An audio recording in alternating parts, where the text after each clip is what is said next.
Re-Zero, Side Story, Provisional Rem's Paranoia, Anoni's Ailment, Chapter 1. Once his earth-smeared cheeks regained their red lush, the young boy's feeble gasps finally turned into normal breathing. Relieved and reassured, Rem gently released him from her arms and sighed. Rem, first things first. She had ascertained that his life was no longer at risk, so her mind switched to what she should do with him. At a loss, she turned him over and laid his head on her lap to rest. A part of her would have felt guilty for allowing someone with such injuries to lie down on grounds with grass this sparse. Yes, that's all this is. Nothing more. Rem, why, just why am I making excuses, Rui, more? As Rem muttered to herself, her face twisting into a bitter scowl, the little blonde-haired girl turned to her and tilted her head, puzzled. Perhaps the little girl felt anxious, perhaps she felt worried, but Rem regardless gave a shake of her head to quell her own thoughts, then turned her attention to her shoulder. She pressed her hand on her own shoulder softly and felt a steady flow of warmth. With this warmth, she had saved the boy's life which had been hanging by a thread. It was a strange feeling. This was not something unique to her, she felt, but rather something she had channeled from within. The little girl's palm was nothing more than a conduit, a catalyst. Vincent, to think that you are capable of using healing magic. He truly does have the devil's luck. Just as it seemed she had let her guard down, a voice called out from nearby. Her eyes shot to where it had come from and saw that man, the man with black hair and prudish face, standing with a glare in his eyes. He had propped the boy up long enough to survive, and had advised her to save him. Rem had felt the need to express her gratitude, as she had been able to save the boy thanks to him, strange and vexing to her as it were, and yet, in his presence, the thought had evaporated from her mind. His gaze was haughty, his tone even more so. To her, it seemed as though he was sizing them up like a product for sale. Immediately she pulled the little girl behind her, and used her body to hide her from his eyes. Vincent, fret not. Had I any malicious intentions, I would not have brought that man here. My desire was simple, to see that his efforts received just rewards. Rem, efforts? Just rewards? What are? Vincent, that would be you. He cut through Rem's wary questioning and asserted himself. As he observed Rem shrinking, he closed one eye, fearless, and asserted once more. Vincent, it is only natural. That man's aim was one and forever true. It truly requires no repeating. From the very beginning and to the end, he only desired for your safety and your peace of mind, and naught else. He had steeled himself even for death to achieve that. Rem, and why is that? Do you know? Is that why you? For me. And even went as far as to attack those people. Vincent, I know not. His short, unfulfilling words cut her inquiries off. The man seemed to have no time to display any consideration, among other things. A boy she had trouble trusting, vulgar soldiers, and this man in front of her, all of them added to the image amnesiac Rem had of the male gender. Indeed, while this sample of hers was far too small, she could not help but come to the conclusion that men equal trouble. Yet without sparing so much as a thought for her, the man looked down at the boy lying on Rem's lap. Vincent, I have no interest in the origin of his desires. I moved in accordance with my own intent. That is why I burned that soldier camp to the ground. And while I was doing so, I thought of rewarding this clown. Thus, all came to be in orderly fashion. That is the truth of things, Rem. Vincent, I have no interest in how you interpret my words, however. He shrugged, his eyes disinterested in anything Rem might have to say, as if the results of this particular tirade mattered little to him. He had done what he wanted, and any actions taken outside of his pursuits were born of his whimsy. However, Rem's heart had yet to dry or harden so much as to be unable to appreciate his roundabout kindness. As they spoke, the overwhelming retch of miasma wafted out of the boy as he lay on her lap, keeping her on edge. Her instincts screamed at her to be wary of him, regardless of his appearance or behavior, even if that behavior included risking his life to save her from that military encampment. Rem, I don't understand you, she continued mumbling towards him, having failed to obtain a straight answer from anyone. Vincent, my Zelda, I am going back to the village. Destroy the camp until nothing is left, and take whatever you can make use of. My Zelda, understood. Don't you have to hide your face anymore, Vincent? Indeed, there are disadvantages to having my face be witnessed. There should be a mask or two on display at our rally. I will take one of those, my Zelda. Unfortunate but unavoidable. Ignoring Rem's mumbling, the man struck up a conversation with the red-haired woman. And while doing so, he turned his back and began walking away, but for only a moment. He broke his stride and looked back. Vicent, you. What shall you do now? Accompany me to the Shadrakian settlement with that fool in tow? Or stay here and die? Choose, Rem. Don't you have time to put that in a better way? Vincent, I do not. My time is precious and limited, and has far more important uses. As he whispered, Rem grew an intense dislike for this man. However, she held her tongue, and rather than return fire with fire, she only nodded in consent. With that, she calmed herself. This was not the time to be stubborn. Even if trusting these people around her was a hard pill to swallow, Rem, no one else can protect this girl, other than me. Around her were the red, burning remains of a battlefield. There was no one else but her for this little girl, so she decided to do what she could, with or without her memories, as she fastened her grip on the little girl, albeit it was still perplexing, that she needed this man's guidance to come to her realizations. And this boy, Rem, and you, sleeping so peacefully like this.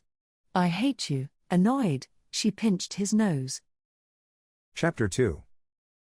The tanned women. The Shadrakians took Rem to their village. The scenery there was marvelously strange. There were women everywhere, as far as her eyes could see. Of course, Rem's previous experience with a large population had been limited to the army campsite from before, which had been full of men. Now, there were no males in sight. The idea that mixed-gender environments are rare had begun to take hold in her mind. Rem, are the men of your tribe fighting elsewhere? Tarita, he? No, this is merely circumstances. More women are born to Shadrak, while it just so happens that the Sacred Army has more male soldiers. Ah, sister, my Zelda, Tarita? Do not annoy me for every little thing. You are my sister, the chieftain's sister. Behave like it. The chieftain sisters of the Shadrak Tarita responded to Rem's question, then called for my Zelda. My Zelda rebuked Tarita, who had her hair dyed blue. While she did feel bad about having possibly done something bad to Tarita, she decided to keep her inquiry's rejection in mind. At present, everything around her looked new and fresh, as if a treasure chest lay open in front of her. She had learned firsthand during her time at the military encampment that not all were willing to humor her questions.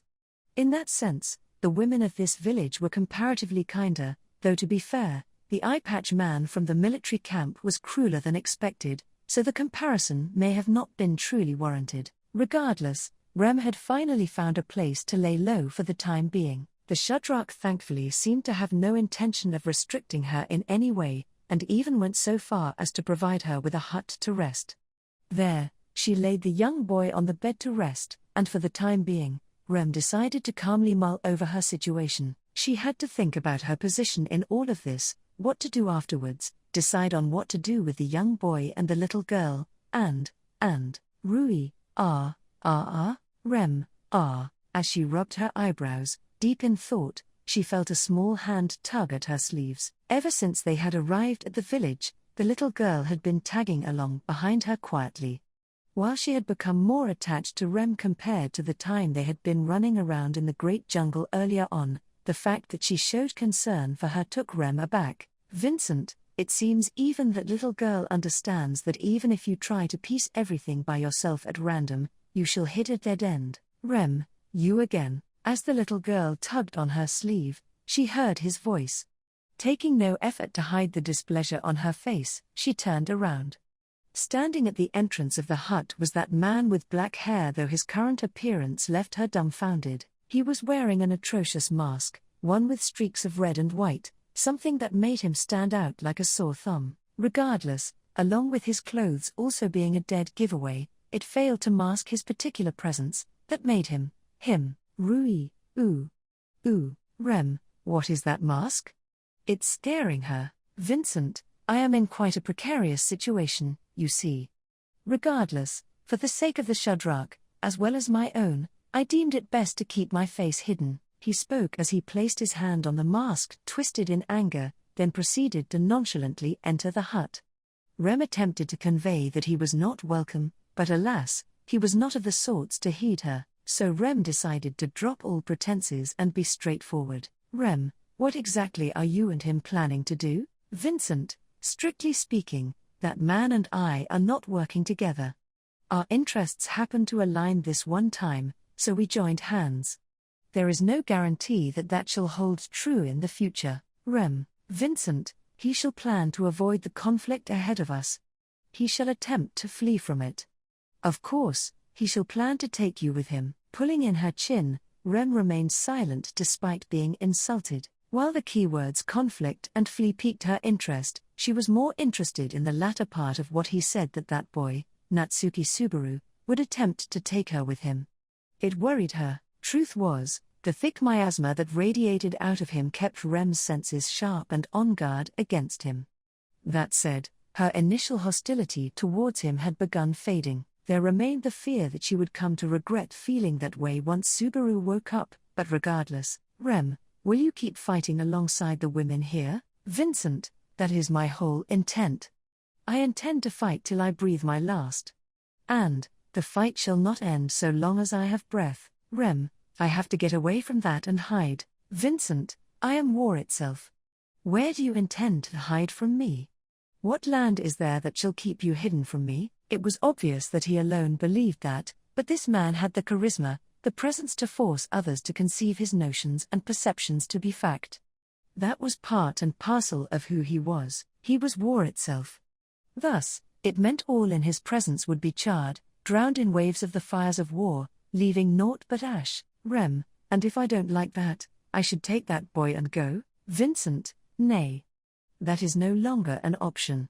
He escaped from the clutches of the Sacred Empire army camp and came to me with the desire to save you, and from the moment I decided to see that desire be fulfilled, you have lost your chance to escape this conflict. Rem, Vincent, no matter where you are, no matter how far you flee, the flames of war shall surely find you.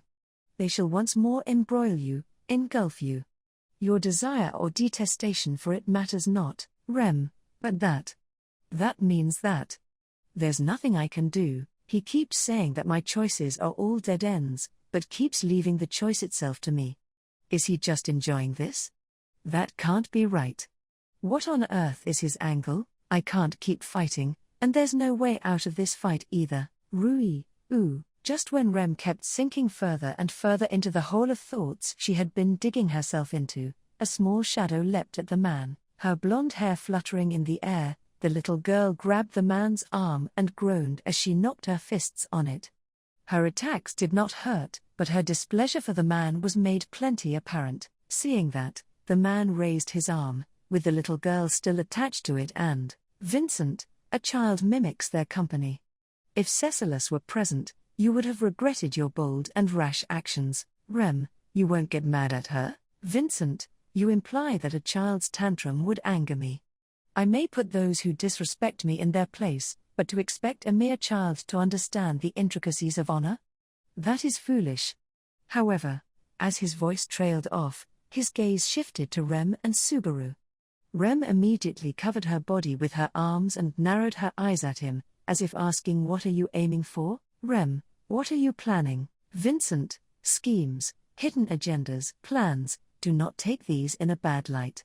Not everyone is a protagonist, nor is anyone stage decoration, but the truth of the matter is that those who do not take action quickly lose their heads.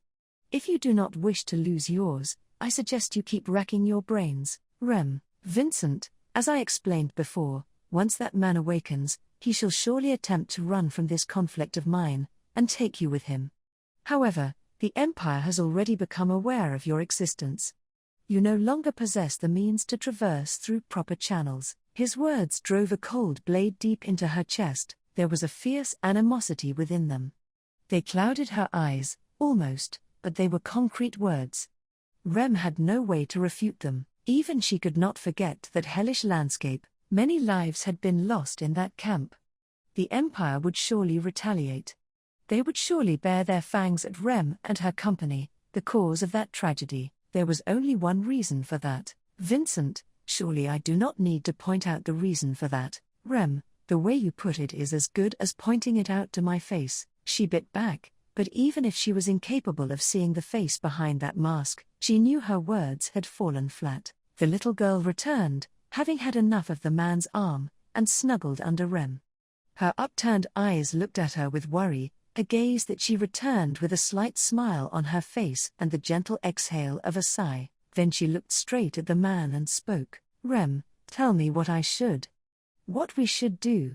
Please, Vincent, so you ask for advice with sincerity. Keep in mind that my aim is only to win. Each move I make is solely to press onward to my victory. Thus, you and your ilk may not end up where you desire. Rem, I understand that fully. However, we lack the means to discern between good and bad at the moment. My phrasing may be discourteous, but you are currently my litmus test for that. Vincent, oh? She spoke as she carefully laid down the little girl beside Subaru. When the man laughed in response, his expression lay hidden behind that mask, so Rem knew not what intentions his voice carried, but even so, she chose to press onward with her own game. Were he intolerant of this display and fell to anger, her aim would be to start fresh. However, on the off chance he were more open-minded and showed magnanimity, things would be different. Vincent, very well. I shall take you up on your bet. Rem, thank you very much. Vincent, from the beginning, you, I, and even Natsuki Subaru, who lays asleep behind you, even if we play our hands to the best of our abilities, we must win our bets if we want to move forward. Now is not the time to be frugal. Rem sighed, her victory sweet from a man who refused to offer even the simplest of compliments. Had it been Subaru the first one to gamble to reclaim his person, then he, Rem, the little girl and the masked man must all continue this series of bets. She balled her fist in secret, noting that the outset was good. Vincent, first things first. That man shall attempt to take you and run from this war of mine. However, he shall fail on his first attempt while in the city. Let him.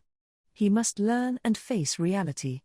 Otherwise, he shall be unable to stand back up. And for that reason, as Rem steeled her resolve, the man began speaking of his plans, of his guiding principles, what Rem ought to do once Subaru awakened. What he would want from her, what her aim should be, though she had no intention of being a doll who would only nod and affirm.